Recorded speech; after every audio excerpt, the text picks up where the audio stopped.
It started with a sound that no one in the small Russian town of Belgorod could forget, a deep, metallic roar that split the night in half. The sirens wailed seconds too late, and before anyone could react, the sky erupted in a blinding flash.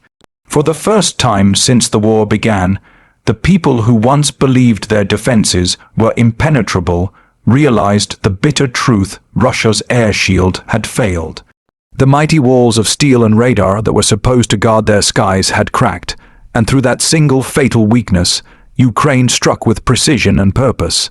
In a dark control room hundreds of kilometers away, Lieutenant Oleg Morozov stared at the radar screen in disbelief. For months, he'd been assured that the S-400 systems surrounding Belgorod were untouchable, the pride of Russia's military technology. Yet now, all he saw were blips turning red, one after another. His commander barked orders, technicians scrambled to reboot the systems, but it was too late.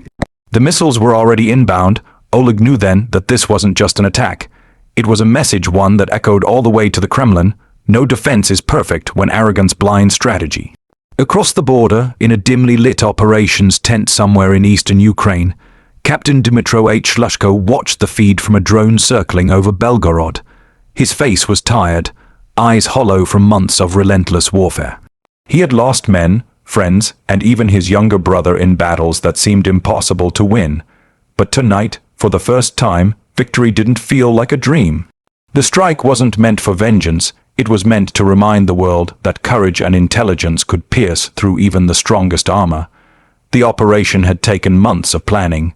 Ukrainian engineers and intelligence officers had studied the Russian air defense network meticulously.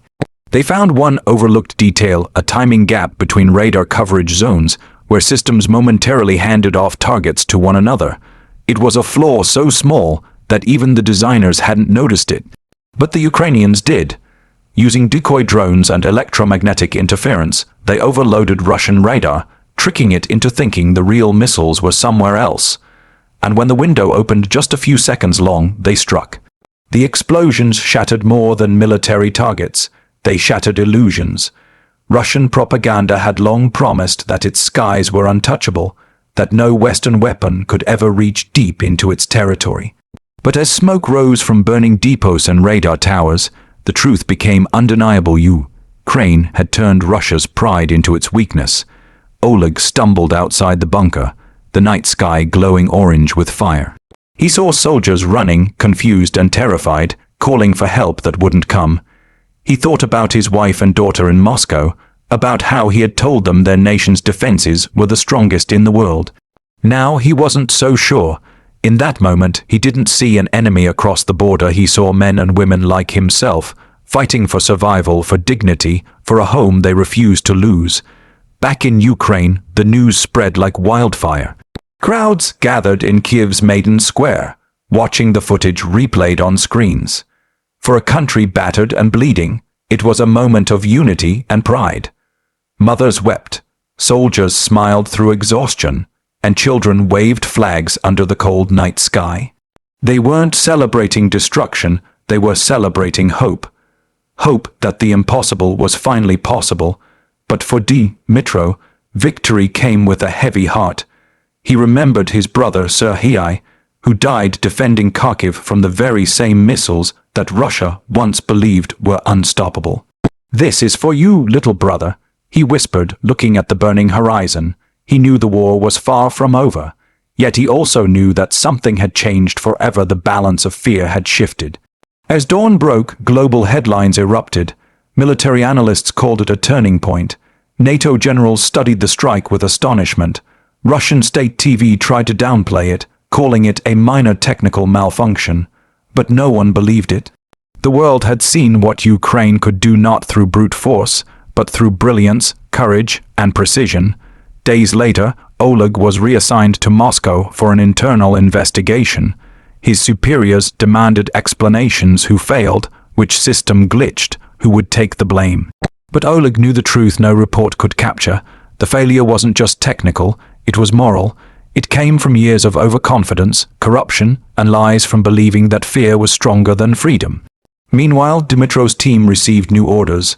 Their mission was no longer just about defense, it was about reclaiming control of their skies, one strike at a time. They worked quietly, methodically, with the same determination that had carried them through the darkest nights. Each operation was more than warfare. It was defiance proof that even under siege, a nation's spirit could not be destroyed. Weeks passed, and as Russia scrambled to repair its air defense network, Ukraine advanced with renewed momentum. The people of Ukraine had seen what resilience could do when combined with intelligence and unity. Across the country, murals appeared with the words, "One weakness is all it takes when truth aims higher than fear." In the end, the strike on Belgorod became more than a military event. It became a symbol, a reminder that walls of steel and missiles mean nothing when they're built on deception and pride, and that even the smallest nation, when fighting for its freedom, can outthink the mightiest empire. As the sun set over Kiev weeks later, Dmytro stood atop a ruined building overlooking the city. The sound of distant sirens echoed once again, but this time he didn't feel fear. He felt purpose. The world had doubted Ukraine's strength, but now it had seen it with its own eyes. Through one fatal weakness, they had not only struck their enemy, they had struck a blow for every free soul who refuses to surrender. And as the night deepened, one thought stayed with him: you can destroy buildings, you can shatter defenses, but you can never silence the will of a people who have found their courage. The night sky over Belgorod was supposed to be silent, guarded, protected by the best of Russia's air defense systems. For years, Russian generals boasted that nothing could penetrate their skies, but that illusion shattered in one terrifying instant. Sirens screamed too late, explosions tore through the darkness, and the ground shook as Ukraine struck deep into Russian territory. The world watched in disbelief. Russia's air defenses had failed, and through one fatal weakness, Ukraine had done the impossible. In a fortified bunker just outside the city, Russian radar operator Ivan Petrov sat frozen before his screen. Moments earlier, he had been sipping cold coffee, watching routine radar sweeps faint green lines moving across the black surface. Then, in less than a second, chaos erupted. His system flashed red, alarms blared, and all the training drilled into him vanished under the weight of panic. "Multiple inbound signatures," he shouted, but his superior officers didn't respond. They were already scrambling to understand how something so small, so fast, could have bypassed their billion-ruble defense network. What no one realized was that this wasn't a random strike. It was the result of months of patient intelligence, creativity, and courage. In a small, makeshift Ukrainian command center, a team of engineers and drone pilots had spent sleepless nights studying the flaws in Russia's radar coverage. They discovered something incredible: a narrow gap, a tiny blind spot that appeared when radar systems transferred tracking responsibilities between zones. It was an oversight no one in Moscow ever noticed. But the Ukrainians did, and they planned everything around that single weakness. Captain Andriy Kovalenko led the mission. A former physics student turned military strategist, Andriy was no ordinary soldier. He had lost his wife in the early bombings of Kiev, and since then his war was personal. Every plan, every mission carried her memory. "We don't have to be stronger," he told his team, "we just have to be smarter." And that night his words became reality. Using decoy drones made from cheap parts and 3D printed frames, the Ukrainians launched wave after wave toward Belgorod. Russian radar picked them up instantly, hundreds of phantom targets flooding the system. Operators like Ivan panicked, trying to identify which ones were real. As confusion spread, the real Ukrainian strike drones slipped through the narrow window unnoticed. By the time Russia realized what was happening, it was too late.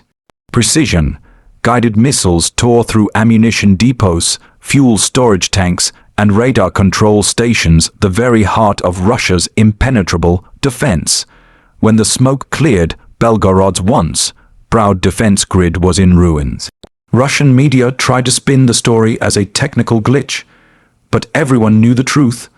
The most advanced air defense system in the world had been outsmarted not by a larger army, but by courage, intellect, and desperation. In Kiev, news of the strike spread like wildfire. Crowds gathered in the streets, cheering and crying.